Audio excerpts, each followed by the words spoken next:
নমস্কার বন্ধুরা, সোমা কিচেনে আপনাদের সবাইকে স্বাগত।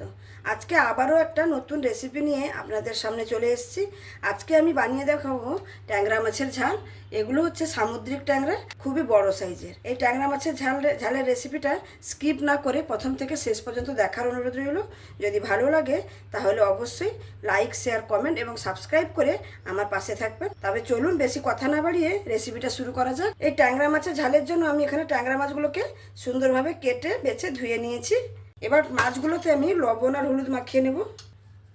লবণ, হলুদ দিয়ে ভালো করে লবণ হলুদটা মাখিয়ে নেব। এই ট্যাংরা মাছ কিন্তু সবাই খেতে ভালোবাসে। ট্যাংরা মাছগুলোতে আমি সুন্দরভাবে লবণ হলুদ মাখিয়ে নিয়েছি। এখানে রান্না করার জন্য দেখুন পেঁয়াজ কুচি, কাঁচা লঙ্কা, আদা, রসুন আর টমেটো নিয়েছি। এবার আমি রান্নার কাছে চলে যাব।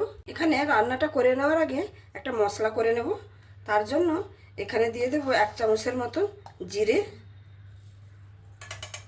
আর দিয়ে দেবো এখানে আদা রসুন, সামান্য একটু পেঁয়াজ কুচি দিয়ে এটাকে ভালো করে পেস্ট করে নেব। মশলাটা এখানে ভালোভাবে পেস্ট করে নিয়েছি। এবার এগুলোকে সাইডে রেখে আমি রান্নার কাছে চলে যাব। এখানে রান্নাটা করে নেওয়ার জন্য একটা কড়াই বসিয়ে দিয়েছি। কড়াইতে পরিমাণ মতন একটু তেল দিয়ে দেবো, সরষের তেল, মাছটা ভেজে নেওয়ার জন্য। এই ট্যাংরা মাছ কিন্তু ভাজতে গেলে প্রচুর ছিটকায়, সেই জন্য তেলের পরিমাণটা একটু কম দিতে হবে। তেলের পরিমাণটা কম থাকলে ট্যাংরা মাছটা আর ছিটকাবে না ভাজার সময়। তেলটা আমি সুন্দরভাবে কড়াই চারিদিকে লাগিয়ে দিলাম। এবার তেলটাকে গরম হতে দেব। তেলটা এখানে ভালোভাবে গরম হয়ে গেছে। এবার আমি মাছগুলো দিয়ে দেব।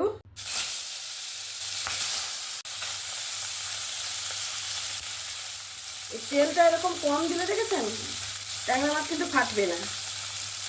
এতে ঢাকা দেওয়ারও দরকার নেই, কিছু নেই। এক সাইড হতে দেব। মাছ ভাজাটা এক সাইড হয়ে গেছে, এবার উল্টে নেব। মাছগুলোকে উল্টে নিয়েছি। দুই সাইড ভালো করে ভাজা হয়ে গেছে, এবার তুলে নেব। এবার বাদ বাকি মাছগুলোও ভেজে নেব।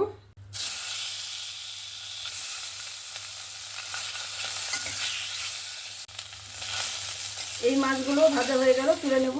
সমস্ত মাছগুলো ভাজা হয়ে গেল, এবার রান্নাটা করে নেব। তার জন্য এখানে কড়াইতে সরষের তেল দিয়ে দেব। তেলটা গরম হয়ে গেছে, এখানে ফোড়নে কালো জিরে দিয়ে দেব।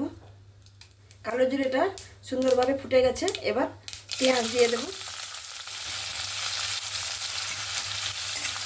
পেঁয়াজটাকে সুন্দর লাল লাল করে ভেজে নেব। পেঁয়াজটাকে সুন্দর লাল লাল করে একদম ভেজে নিয়েছি। এবার কেটে রাখা টমেটো দিয়ে দেব। তার সঙ্গে দিয়ে দেবো কাঁচা লঙ্কা, একটু সামান্য লবণ দিয়ে দেব।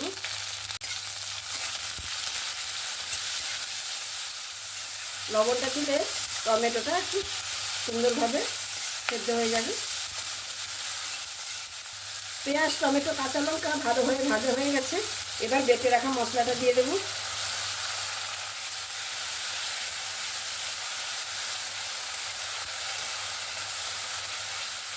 মশলাটা ভালোভাবে মিক্স করে নিয়েছি। এবার ঢাকা দিয়ে দেবো 1 মিনিটের জন্য। ঢাকনাটা খুলে নেব।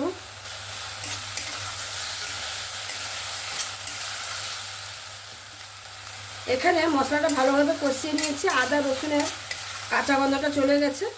এবার এখানে একটু সামান্য একটু মশলা ধোয়া জলটা দিয়ে দেবো। আবারও মিক্স করে নেব। এবার আমি এখানে কিছু গুঁড়ো মশলা ব্যবহার করব। প্রথমে দিয়ে দেবো হলুদ পরিমাণ মতো, একটু ঝাল লঙ্কার গুঁড়ো, ভালো কালারের জন্য একটু কাশ্মীরি লঙ্কার গুঁড়ো, আর লবণ আমি প্রথমে দিয়েছিলাম, আবারও একটু সামান্য পরিমাণ লবণ দিয়ে মশলাটাকে ভালোভাবে আবারও 5 মিনিটের মতন কষিয়ে নেব। মশলাটাকে 5 মিনিটের মতন কষিয়ে নিয়েছি। তেল ছাড়তে শুরু করেছে দেখুন, আর মশলার কালারটা কত সুন্দর এসেছে দেখুন। এখানে আবারও একটু জল দেব। মশলাটা যত সুন্দরভাবে কষানো হবে রান্নাটা কিন্তু ততটাই টেস্টি হবে।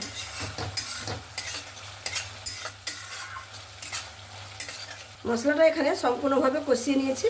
এবার মাছগুলো দিয়ে দেবো, ভেজে রাখা মাছগুলো। মাছগুলো দিয়ে মশলার সঙ্গে ভালো করে একটু মিক্স করে নেব।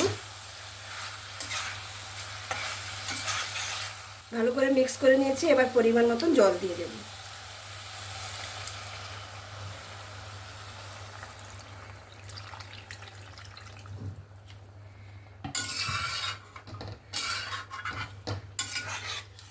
যেহেতু এখানে আমি ট্যাংরা মাছের ঝাল বানাচ্ছি, সেই জন্য জলটা এখানে আমি পরিমাণ মতনই দিয়েছি। আপনারা যেরকম জুস খেতে পছন্দ করবেন সেরকমভাবেই জলটা ব্যবহার করবেন। জল দেওয়া হয়ে গেছে, আমি এবার ঢাকনা দিয়ে 5 মিনিটের মতন ঢেকে দেব। তাতে মাছটাও সুন্দর সেদ্ধ হয়ে যাবে আর রান্নাটাও হয়ে যাবে। 5 মিনিট হয়ে গেছে, এবার ঢাকনাটা খুলে নেব। দেখুন ট্যাংরা মাছের ঝালটা একদম রেডি। কত সুন্দর হয়েছে দেখুন দেখতে। আমি এরকমই জুসটা রেখে নামিয়ে নেব। নামানোর আগে একটু গরম মশলার গুঁড়ো দিয়ে নামিয়ে নেব। রান্নাটা এখানে একদম কমপ্লিট। এবার আমি পরিবেশন করে দেখাচ্ছি।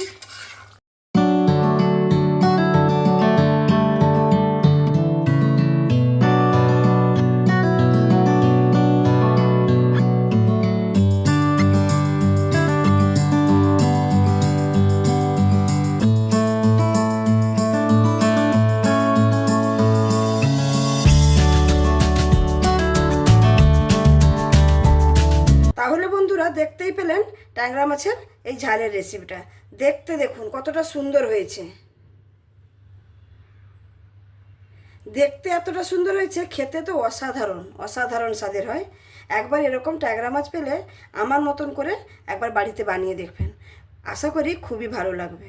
তাহলে আমার এই রেসিপিটা যদি আপনাদের ভালো লেগে থাকে তাহলে অবশ্যই লাইক, শেয়ার, কমেন্ট এবং সাবস্ক্রাইব করে আমার পাশে থাকবেন। আর যে সকল বন্ধুরা অলরেডি সাবস্ক্রাইব করে আমার পাশে আছেন, তাদের অমূল্য সময় দিয়ে এই ভিডিওগুলো দেখেন, তাদেরকে অসংখ্য ধন্যবাদ। আর যারা এখনও সাবস্ক্রাইব করেননি বন্ধুরা, প্লিজ সাবস্ক্রাইব করে আমার পাশে থাকুন। তাহলে আরও নতুন নতুন রেসিপি আপনাদের সামনে নিয়ে আসতে পারবো। তাহলে আজকে আমি এখানেই শেষ করছি। আবার দেখা হবে অন্য কোনো দিন অন্য কোনো রেসিপির সঙ্গে। সবাই ভালো থাকবেন, সুস্থ থাকবেন, সাবধানে থাকবেন। ধন্যবাদ।